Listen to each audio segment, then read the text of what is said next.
Manchester United 0, Wolverhampton 1 on Boxing Day as Manchester United lose 4 out of the last 5 Premier League games. And in those games, they've lost to Nottingham Forest, they've lost to Bournemouth, they've lost to Arsenal, and of course now they lost to Wolverhampton. Manchester United sit 14th place, guys, 14th place, 22 points out of 18 games so far. We're approaching the halfway mark of the season. I'm truly lost for words. I really am. So as always, here's 5 things we learned in about 5 minutes. Let's go.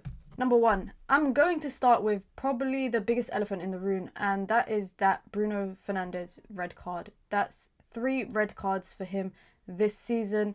Before even the red card even occurred, I watched Bruno Fernandez get barged off the ball about 4 times in the opening 15 to 20 minutes of the game. Now, Manchester United, we know, do not have a lot of physical players, but Bruno Fernandez has struggled in that left 10 for the last few games, and today's performance before the red card, it was absolutely evident. I felt like the last Premier League game he struggled with Malacia on the left of him, and then he went to the deeper midfield role, and then today he was playing in that left 10 role and he just struggled again. If a player in that position cannot have close control of the ball, close technical ability, the ability to retain the possession and keep the ball at close proximity, I promise you, you will not succeed there. The biggest telling sign for me for Bruno Fernandez, if I'm being honest. Now, he got sent off, and for me, that is just poor. It's poor. You are the captain of the club. You lead by example. And at this point, Man United weren't even losing. They were drawing. And despite the fact that the performance wasn't saying much, I'm sure a lot of players feel a lot better having their captain on the field,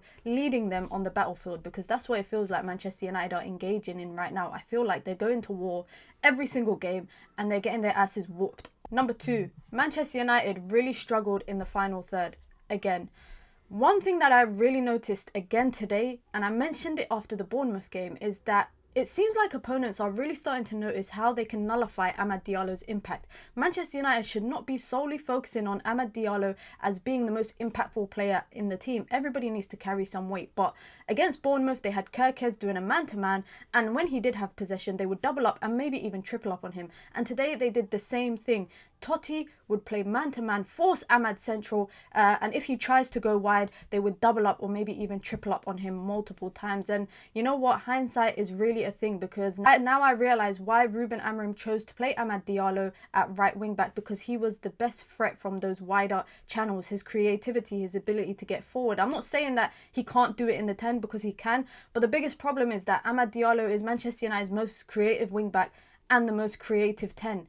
You can't play him in both positions, and unfortunately when you play him in the 10, it nullifies the wing backs, and when you play him in the wing backs, it nullifies the 10 position. Ruben Amorim needs to find a solution for that. Number 3, I don't have any positives to say, bar probably the first 25 minutes. It looked like Ugarte just wanted to keep winning the ball back, but he got himself booked, and now we find ourselves playing Newcastle without Manuel Ugarte, without Bruno Fernandez. I actually think Manuel Ugarte will be the bigger loss than Bruno Fernandez. And you know why? Because he has been the anchor for Manchester United in the midfield. Now, I'm not going to lie, today Leny Yoro got booked 2 minutes into the game.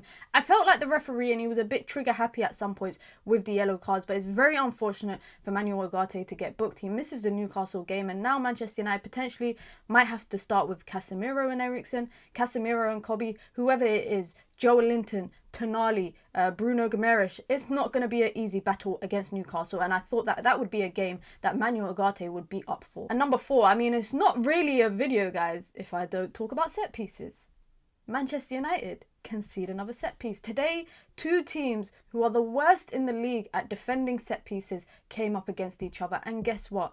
And was actually able to score from a set piece. Now, whether or not that's a foul on Onana, I have a question. Why has players suddenly stopped going on the posts from set pieces? Is that an instruction? Again, Manchester United zonal marking put some pressure on the goalkeeper, and Wolves are able to score directly from a corner. Manchester United have conceded that in 2 games in the last week. I mean, when does it end? I'm not even being funny. And on top of that, Manchester United for the second goal, caught on a counter. Lisandro Martinez, the only guy back, another cutback conceded. This is a script written that I am aware of going into every single game. Man United will concede from a set piece. Man United will concede from a cutback. And last but not least, I mentioned it at the beginning, Manchester United got 22 points in 18 games so far. Ruben Amorim finds himself losing 4 of the last 5 Premier League games. You've got Marcus Rashford exiled from the team. You got De Ligt returning from injury. You got Mason Mount out again injured. You got Malacia out for no explanation at all.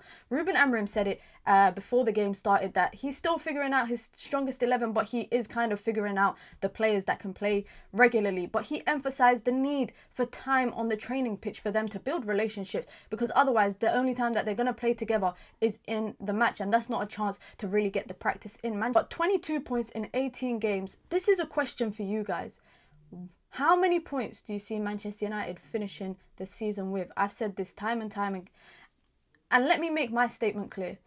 Manchester United are not aiming for European football anymore. Just stay within a respectful position. 14th place going into the end of the calendar year. 22 points out of 18 games. I think Manchester United will probably aim to get about 45 to 50 points at the max. And that's if they manage to pick up some form. There's still a run of games upcoming. They still got Anfield to go to, the opening game of the calendar year for 2025. So let me know your thoughts down below as always. I don't have anything to say positive about the game. It was just an underwhelming, static, abysmal performance, if we're completely being honest. There were little bright sparks for about a minute or two throughout the game, but nothing tangible, nothing consistent, nothing that we can really take away from the game. This is Ruben Amorim's 10th game as Manchester United manager. What do you guys make of it so far? One thing that I know for sure, I'm not going to sit here and say United need a left wing back, they need a striker, they need a 10. Let me know your thoughts down below. Be sure to hit the like button and be sure to subscribe if you are new here.